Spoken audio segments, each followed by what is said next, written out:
अखंड ज्याचं चित्त विविध पदार्थ करून खाणे, लोकांकडे जेवायला जाणे, लोकांना जेवायला बोलवणे, हेच ज्याचं जीवनाचं ध्येय असतं, तो अन्नमय कोशात अडकलेला आहे असं समजायचं. कारण अन्नमय कोशाची व्याख्या आणि लक्षणं आपण बघितली. बरं, अन्न सगळ्यांनाच लागतं, जेवावं सगळ्यांनाच लागतं. वेगवेगळ्या निमित्ताने आपण पंचपक्वान्नही करत असतो, तो भाग वेगळा. पण अखंड त्याच्या चित्तामध्ये, म्हणजे सकाळचं जो जेवण व्हायचंच आहे, संध्याकाळी काय करायचं आत्तापासून विचार. 8 दिवसाचा मेन्यू तयार. आणि शनिवार रविवार एक कलमी कार्यक्रम, एक तर कोणाला तरी जेवायला बोलवणे, नाही तर कोणाच्या तरी जेवायला जाणे. अन्नमय कोशात अडकले, ज्याला आपण शुद्ध मराठीमध्ये फुडी असं म्हणतो. आता काही लोक असतात, is very much foodie. Foodie म्हणजे काय? या परिसरातली चांगले रेस्टॉरंटची यादी मुखोद्गत असते त्याला. तुम्ही फक्त विचारा, अच्छा तुम्हाला थाई खायचा का, तिकडे जा, पत्ता पण देतो, फोन नंबर, लोकेशन पण पाठवतो ताबडतोब गुगलवरती. 30 सेकंदामध्ये त्याचा रिप्लाय तो व्हॉट्सअपवरती. कारण he wants us to go there and enjoy the food. एक गमतीचा विषय, पण याच्यात आपल्या प्रवृत्ती लक्षात येतात आणि प्रवृत्तीवरून हे लक्षात येतं की मी कोणत्या कोशात अडकले. आणि ज्याला अखंड, ज्याचे रजोगुणाचे कार्यक्रम चालले बाहेर सगळं, म्हणजे काय, जो मनोमय कोश, पुढचा जो प्राणमयाचं सोडून देऊ, मनोमय कोशामध्ये जो अडकलेला असतो, त्याला मनोरंजन फार आवडतं. मग नाटक आहेत, चित्रपट आहेत, संगीताचे कार्यक्रम आहेत, जिथे कुठे ज्याचं जे मनोरंजनाची साधनं असतील. हे मी फारच बुरसटलेले विचार मांडले तुमच्यासमोर. मला म्हणायचं खरं युट्यूब, इंस्टाग्राम, फेसबुक, नेटफ्लिक्स असं म्हणायचं होतं मला, पण यादी थोडीशी चुकली माझी. तर अखंड याच्यात ज्यांचं जीवन चाललेलं आहे ते मनोमय कोशात अडकलेलं आहे. विज्ञानमय कोश, ज्यांना बुद्धीचं गोष्टी फार आवडतात, चॅलेंजिंग, म्हणजे एखादा शब्द पुढं सोडवणं, काहीतरी गणित, गूढ गणित असं काहीतरी घेऊन बसणं, किंवा काहीतरी असं ज्ञान प्रदान करणारे असे खूप व्हिडिओज वगैरे बघत बसणं. आपण, चांगली गोष्ट आहे, वाईट काहीच नाही. सामान्य माणसाने काय करावा हा प्रश्न नाहीये. ज्याला परमार्थ करायचा आहे त्याच्याबद्दल बोलणं सुरू आहे सगळं. कारण हे अडकवणाऱ्या गोष्टी आहेत. म्हणून या माझ्या ध्यानाच्या आड येणार आहे, जो आपला आता शेवटचा मुद्दा आहे, विज्ञानमय कोश. आनंदमयचं तर आपण आता सगळ्यांनी वर्णन ऐकलंच. विषय जनित सुखे सौख्य होणार नाही, ज्याला अजूनही जबरदस्त अखंड सुखाच्या मागे लागलेला जो आहे आनंदमय कोश.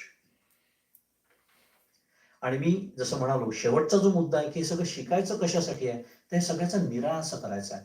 निराश करायचा याचा अर्थ हे मागे टाकायचं आहे. मागे टाकायचं तरी म्हणजे काय नेमकं, तर हे मी नाही असं बुद्धीच्या पातळीवर का होईना निदान समजून घ्यायचं. आणि असं मी जेव्हा ध्यानाला बसतो, ही ध्यानाची प्रक्रिया आहे, मी सुरुवातीलाच म्हणालो, तेव्हा असा एक एक कोश मागे टाकत जेव्हा मी जातो, तेव्हा मी जिथे पोचायचं तिथे पोचतो. आता अन्नमय कोश मी नाही हे खरं सांगण्यासाठी काही, आत्ताच आपण इतकंच सगळं वर्णन ऐकलं की जो अन्नामुळेच तयार होतो, अन्नामुळेच टिकतो. एक नैष्कर्म्य सिद्धी नावाचा ग्रंथ आहे, तुम्हाला माहिती असेल, सुरेश्वराचार्य, जे आद्यशंकराचार्यांचे उत्तम शिष्यांपैकी एक. ते इतकं सुंदर वर्णन करतात देहाबद्दल. ते म्हणतात, वर्चस्कम तू अन्न कार्यत्वात यथा नात्मेती गम्यते. काय म्हणतात आहे, वर्चस्कम तू अन्न कार्यत्वात यथा नात्मेती गम्यते तद्भागः सेंद्रिय देह इदम किम नेक्ष्यते, असा प्रश्न विचारतात. काय म्हणतात आहे सुरेश्वराचार्य, वर्चस्कम, वर्चस्कम याचा अर्थ विष्ठा असा होतो, संस्कृत शब्द आहे. विष्ठा सगळ्यांना माहिती आहे, त्याला संस्कृत मध्ये वर्चस्क असं म्हणतात, वर्चस्कम.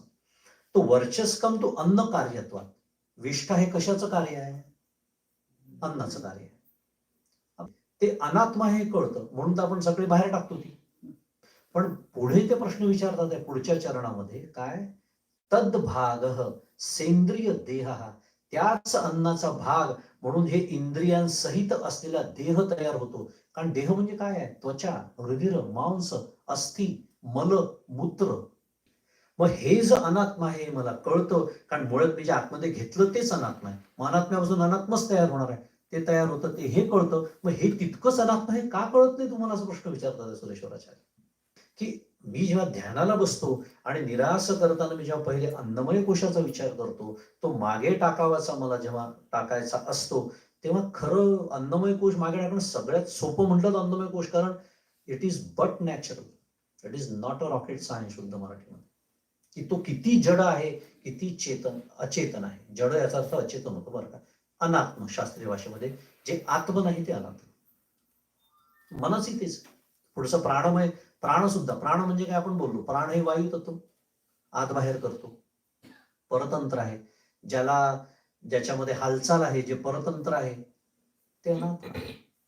पुढचं येत आहे मनोमय कोश, अखंड जो मी आणि माझं, मी आणि माझं काय आहे ते विकार आहेत.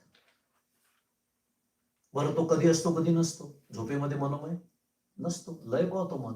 म्हणजे जे कधी आहे ते कधी नाही, ते आत्मतत्व कसं असेल जे अखंड आहे, त्याचं वर्णनच आहे नित्य सत्य आद्य सद्घन चिद्घन आनंद घन स्वगत सजातीय विजातीय भेदरहित, हे सगळं ब्रह्मतत्वाचं वर्णन आहे. म्हणजेच माझं जे माझं स्वरूप आहे त्याचं वर्णन आहे. त्यामुळे मन मी असणं शक्यच नाही. मन वायू तत्वाचं आहे. पुढचं विज्ञानमय कोश आहे ते अग्नितत्वाची आहे बुद्धी, आपण मगाशीच विचार केला. म्हणजे हे सर्व पंचमहाभूतात्मक आहे. आणि जे जे पंचमहाभूतापासून तयार झालेलं आहे, जरी ते अपंचीकृत पंचमहाभूतापासून असलं तरी सुद्धा ते जडच आहे, ते अनात्म आहे. कारण बुद्धी विकारी आहे, त्याच्यात बदल होतात. आपण म्हणतो ना माझ्या बुद्धीने मला दगा दिला, पण मी जेव्हा म्हणतो हा देह माझा, मन माझं, माझं मन आज बेचैन आहे, मी मन लावून माझं काम करत असते असं आपण मैत्रिणींना सांगतो की नाही. म्हणजे मन माझं वापरण्याचं साधन झालं, म्हणजे मन माझ्यापासून वेगळं आहे, म्हणजे मी मन नाही. मग आता काय बोलतोय आपण? तसं माझ्या बुद्धीने मला दगा दिला म्हणजे माझी बुद्धी म्हणजे मी नाही आहे. I am separate. It is my instrument to use, of course. An instrument is always different from the user. याही दृष्टीने आपल्याला निराश करता येतो. आपण निराश शिकतोय ध्यान करताना. असं एक एक आणि अजून एक युक्ती जाता जाता तुम्हाला सांगून टाकतो. आतल्या कोशाचा निराश केला की बाहेरच्या कोशाचा आपोआप निराश होतो, तो वेगळा करावा लागत नाही. त्यामुळे मनोमय कोशाचा जर मी निराश केला तर अन्नमय कोशाचा आपोआप होतो, विज्ञानमयचा केला की मनोमयचा आपोआप होतो. पण आतमध्ये जाणं कठीण कठीण होत जातं, कारण आपण स्थूलतेकडून सूक्ष्मतेकडे जातो. त्यामुळे तो निराश करताना सुरुवात अन्नमय कोशापासून करावी लागते. पण ह्या पद्धतीने विचार करणं, ह्या पद्धतीने मागे टाकणं, मग हळूहळू देहाचं भान सुटायला लागलं, परिस्थितीचं भान सुटायला लागलं, ह्याला म्हणायचं निराश. हे मागे पडतं, ही ध्यानाची प्रक्रिया आहे. आणि असं करत करत जेव्हा मी विज्ञानमय कोशही मी नाही, कारण तोही तितकाच अनात्मा आहे, कारण बुद्धी विकारी आहे, तिच्यामध्ये बदल होतात, आपण आत्ताच बोललो. आणि आनंदमय कोशाचं तर आपण वर्णन केलेलंच आहे की त्या आनंदमय कोशाला सुद्धा उपाधी आहेत. कोणत्या? प्रिय, मोद, प्रमोद. ते आनंदमय कोश हे पुण्य कार्य आहे, पुण्याचं कार्य आहे.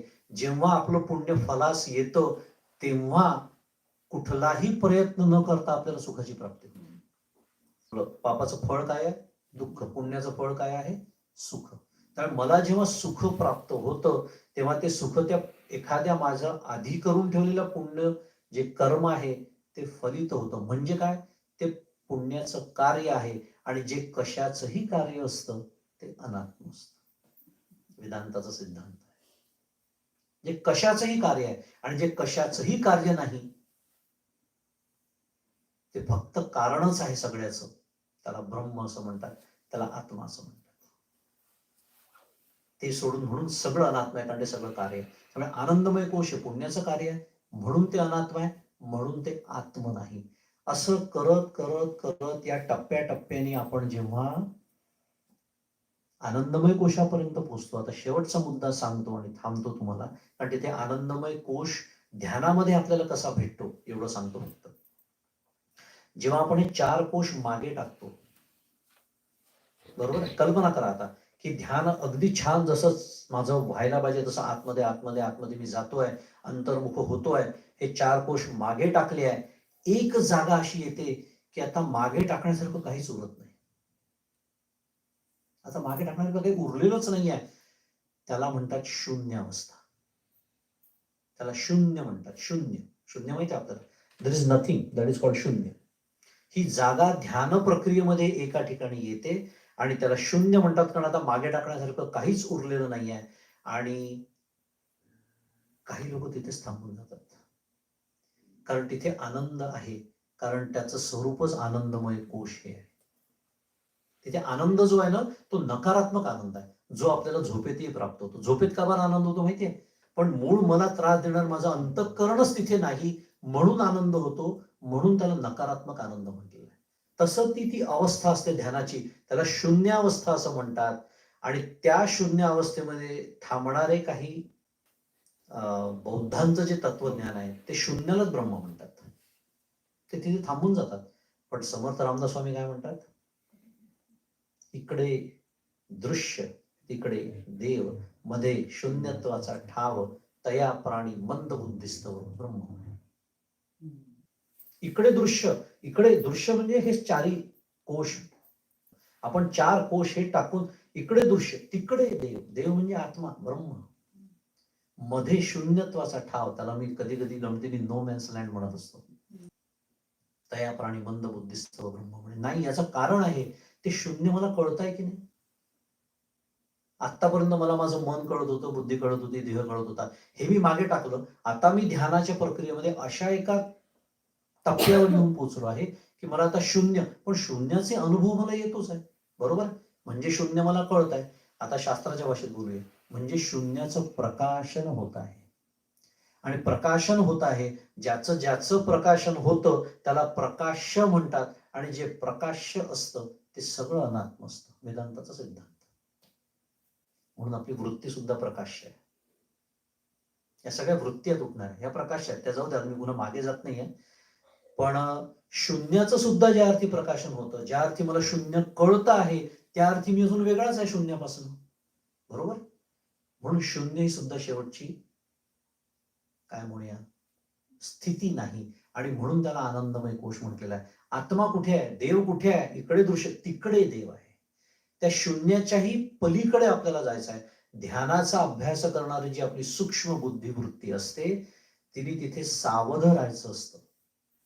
आणि आता एक शेवटचा आणि महत्वाचा मुद्दा सांगून थांबतो, इथे सद्गुरूंची गरज असते. हे सद्गुरूंचं महात्म्य आहे. शून्याच्या पलीकडे जाण्यासाठी सद्गुरू मदत करू शकतात. आणि जेव्हा आपण पलीकडे जातो, आता शून्याच्या पलीकडे जेव्हा आपण जातो, तेव्हा ती सूक्ष्म बुद्धिवृत्ती स्वतःला सुद्धा त्याच्यामध्ये हरवते. आता ती शून्यात हरवू शकते, शून्यात हरवायचं नाहीये, तिथे सावध राहायचं आहे. तिथे सद्गुरु कृपा कामाला येते. आणि तिथून पलीकडे आपण जेव्हा जातो, तेव्हा आता आपण काय होतो, एक रूप होतो. आता मी वेगळा उरतच नाही, कारण तिथे काय झालेलं माहितीये, पाचही कोशांचा निराश झालेला आहे. पाचवा जो कोश होता आनंदमय कोश, तोही संपला. आणि मग जे उरत निशेष, त्याला म्हणायचं ब्रह्म, त्याला म्हणायचं आत्मा.